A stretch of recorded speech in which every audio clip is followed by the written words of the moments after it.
Hi kids! Hope you all solved this knowledge capsule and had lots of fun doing it. Now we have already shared the answer keys with you and hopefully you have all gone through that and have found most of your answers to be correct, isn't it? If not, no issues. Let us take you through. Now, one of the part was on detective riddle. Don't we enjoy doing this? Many of us aspire to become detectives or police or in CBI maybe. So let's train ourselves a bit for that. Let's go to our first question. What was it that there was a theft in the neighborhood and the police is trying to catch the thief? And the police has three suspects already. The police goes to them and asks for their statements. Where Tom says, I am not the thief, Jenny says, Tom is not the thief, and Harry says, one of you is the thief. Now police was a little confused, but the one good thing is that all of them is telling the truth. So this is the main catch line for us to help us find who is the thief. All of them is telling the truth. So let us go statement by statement to find out who is the thief. First one to give the statement was Tom, and Tom is saying, I am not the thief. So if he is telling the truth, which everyone is saying, so I am not the thief, it means that Tom is not the thief. So we can say that he is not the thief. Jenny is saying, Tommy is not the thief. Now, Jenny is also saying the truth. It means he is also saying that Tom is not thief. But still, Jenny or Harry could be thieves. So, by reading the second statement, we can't really understand who the thief is. In that scenario, let us go to our third statement. Harry, who is also speaking the truth, is saying one of you is the thief. So Harry is saying either Tom is thief or Jenny is thief. It means Harry is not thief. So we can put a cross over here. So our answer automatically becomes that Jenny is the thief. How? If Tom is not thief, if Harry is not thief, it means Jenny is thief. It was easy, wasn't it? So the trick was reading this catch line that all of them is telling the truth and then going statement by statement to find out answers. So this is the way how you solve the detective riddles. Hope you had fun doing this. Moving on to our next question, which is again the similar setup of Tom, Jenny and Harry being police suspects. Over here, the catch line, if you see, is only one of them is telling the truth. In our previous example, all of them were telling the truth, so it was relatively easier to find out who the thief is. But over here, only one of them is telling the truth. So how do you handle such questions?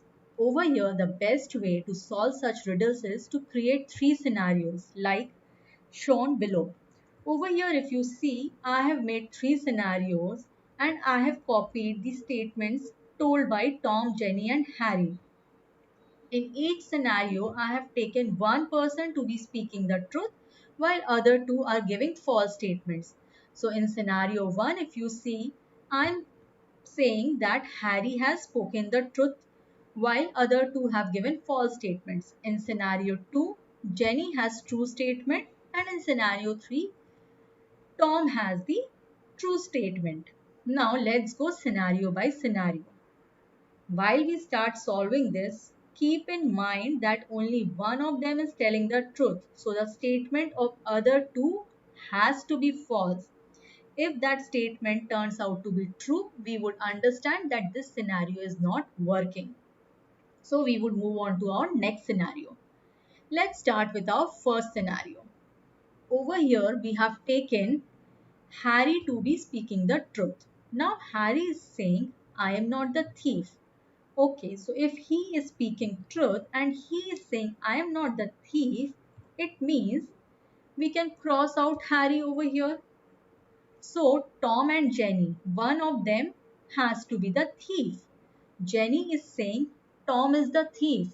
It means, but as per our scenario, it means that Jenny is lying. So Tom cannot be the thief.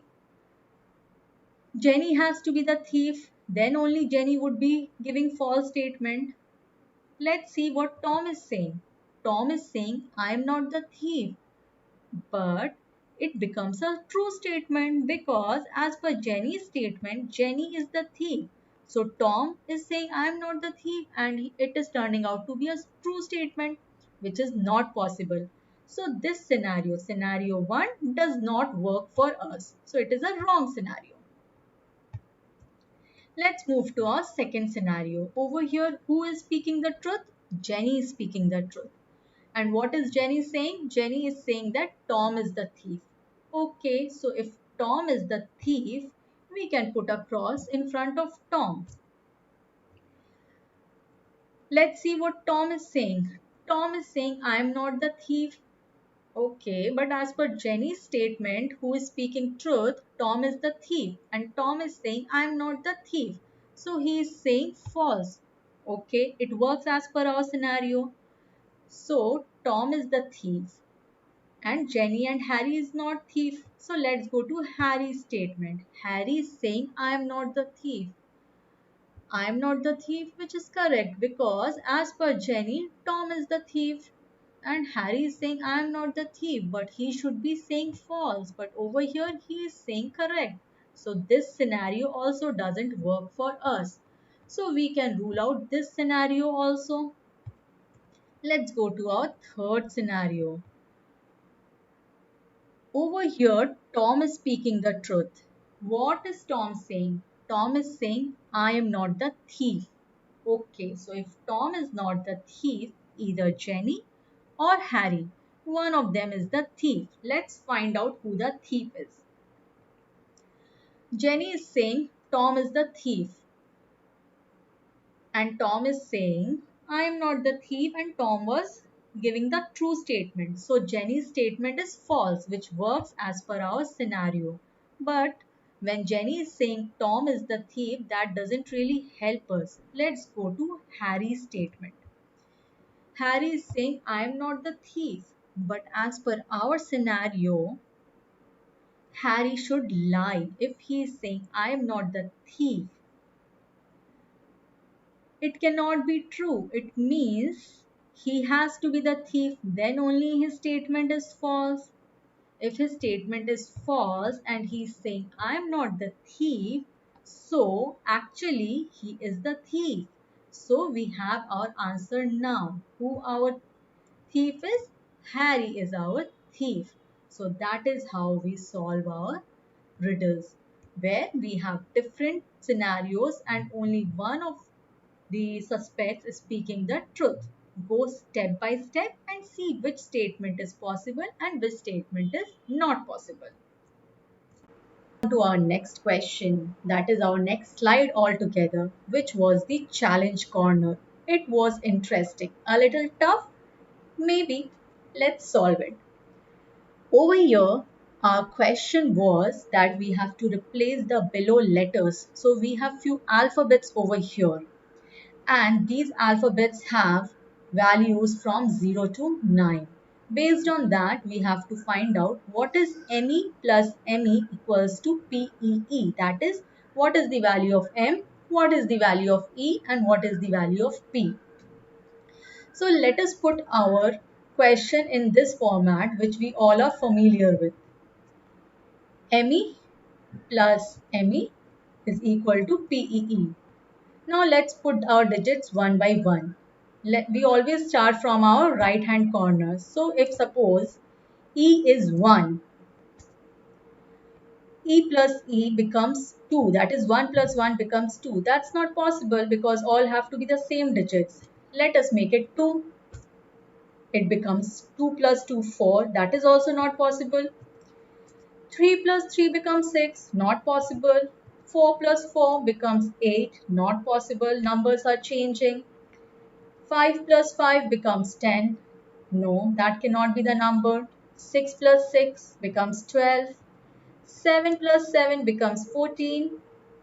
8 plus 8 becomes 16 and 9 plus 9 becomes 18. So what we see that from 1 to 9, if E has these digits, our answer would not match because the digit over here, the below digit changes. So the only possibility for E is 0, because if we add 0 to 0, it remains 0. So this is to know how well you know your number system. The only digit which when added remains the same is 0. So now we know that E is 0. Let us replace in our question. Over here is also another E, so that also we make as 0. So our E we know.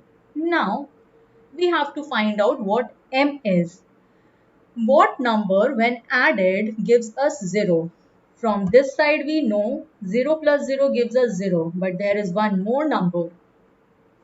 Why we can't make it as a 0? Because if you read the question, it says that no two letters can have same digit. So if E is 0, we can't put M to be 0. So M has to be some other number. Which number when added becomes has 0 at the end? Yes, you are right. The answer is 5. Because when we add 5 with 5, we get 10. So the last digit is 0. Now it's 10. So we know that we have to carry over 1 over here. And so our P becomes 1. Here is the solution. So we know that M is 5, E is 0 and P is 1. So that makes 50 plus 50 equals to 100. Let's now go to our next question. So if you have understood the first question properly, now you would be able to guess why very easily. So from our first question, we know that the only number in our number system when added to itself gives the same digit, that is only 0. So there is no other number which when added to itself arrives at itself. Only 0 plus 0 becomes 0. So we know that y is 0. So we can replace y with zeros over here. Again, from our previous question itself, you can find out h. H has to be 5 because which number when added to itself gives 0? Either it has to be 0 or it has to be 5 because 5 plus 5 is 10. So the rightmost digit of 5 plus 5 is 0. It cannot be 0 because 0 has already been taken up by y. So it has to be 5. So we have a solution for our h also. So 5 plus 5 is 10. So we know over here we have carryover of 1. Keep that in mind. Now we have to find out w. We see that if we look at this part, w plus w should give you a number which becomes double digit. Then only we can find out a. Now if you see until 4 plus 4 we are getting 8. So that is not a double digit number. So w has to be something from 5 to 9. 5 is already taken. So w cannot be 5. Let's try with 6 to 9 then. Now we need a number which when added to itself will have the same digit in the right hand side when 1 is added to it, because we have a carry forward of 1. So if we do 6 plus 6, it becomes 12, and if we add 1, it becomes 13. But the rightmost number over here is not 6. So 6 is not the possibility. Let's try with 7 then. 7 plus 7 becomes 14, and when 1 is added to it, it becomes 15. So again over here 7, 7 and 5. So this is also not a possibility. Let's try with 8. 8 plus 8 becomes 16, and when 1 of carry forward is added, it becomes 17. So over here also the last digit is coming to be 7 and not 8. So that is not possible. So let's try with 9. 9 plus 9 is 18, and when 1 is added to it, it becomes 19. So here if we see our last most Last most digit is 9. So that works for us. So we know that our W is 9. 9 and 9. And our answer is 19. So A would be replaced with 1. So here we have our answer. WHY is 950 and AWYY is 1900. So this is how you solve such questions. Quite challenging but interesting. Moving on, we come to our Sudoku section. Very interesting, isn't it? I love solving Sudokus. How many of you enjoyed? I'm sure most of you did. So what is the trick behind a Sudoku? What exactly Sudoku is? Sudoku is a combination of rows and columns where there are digits appearing. And the basic rule is that no row or no column should have any number or digit repeated. That is, if you see this row, 1 and 4 is already here. So the three blank spaces cannot be taken up by 1 or 4 again. Similarly, for the column, 3 and 5 is already there. So the three blank spaces cannot have 3 or 5. And so now let's start solving Sudoku. How do we do that? First, observe properly. See which number is appearing maximum number of times or which row or which column is filled the most. So here we see most of the rows and columns have two numbers there and most of the numbers are appearing twice. So leaving out 1 because that is only once, let's choose any other number. Let's start with 4 then. So 4 should come in the first row, second row, third, fourth and fifth row. First and second row already has a 4. So we need to fill 4 in this and this, these three rows. Let's go to our third row first. In third row, 4 can appear in these three blanks. But out of these three blanks, we can say that 4 can't come here. Why? Because this column already has a 4. So this cell is ruled out. Similarly, this cell can also be ruled out because this column already has a 4. So what is the only place left for 4? It's this. So here we can put our 4. Now let's move to this row and find where 4 can come. 4 can't come here because there is already a 4 above. 4 can come here or here. We can't really tell. So let's move to our last row. Here 4 can come out of these 4 empty cells. But from the explanation above, 4 can't come in these two because these two columns already have a 4. So 4 can come here as well as here, but not really sure where. So in such a scenario, let's move to another number. Let's pick 2 this time. So 2 is there in this row and 2 is also there in this row. So first, second and fifth row now needs a 2. Let's go to our first row then. Over here, 2 can appear in any of these three blank cells. But it cannot come here because there is already a 2 here. Again, there is already a 2 here. So the only place left for 2 is this. So we put our 2 here. Now, go to second row.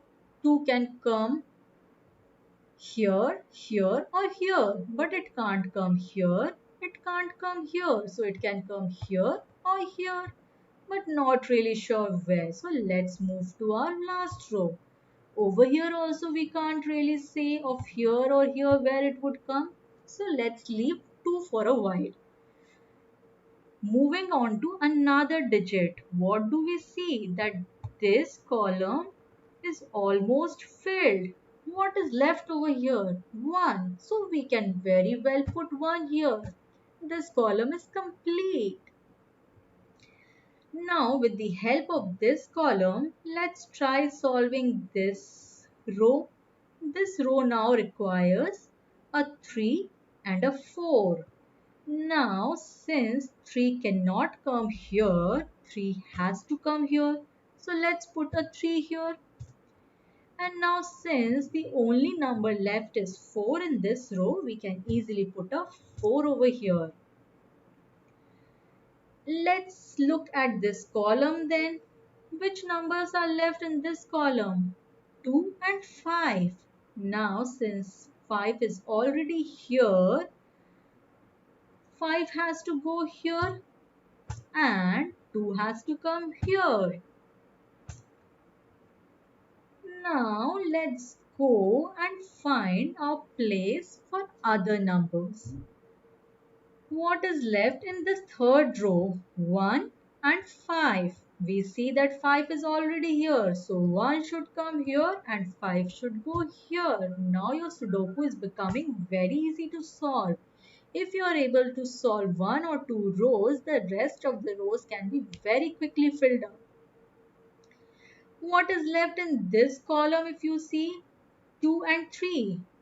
3 is already in this row, so this column needs to have a 2 here and a 3 here. And now this row needs 1 and 4. 4 is already above, so this cell should have 1 and this cell should have 4. What is left in this row? A 1, so very conveniently put a 1 here. Now only 2 cells are left and this is for 3 and 5. 3 is appearing below, so it has to be 5. And the only number left is 3, so let's put 3. And yippee, we have our Sudoku solved. And you can cross check also that each digit is appearing in each of the row and column once and nowhere are they getting repeated. So we have been able to crack our Sudoku. Hope you all enjoyed this edition. Keep learning and keep growing. Keep shining, kids. See you. Bye bye.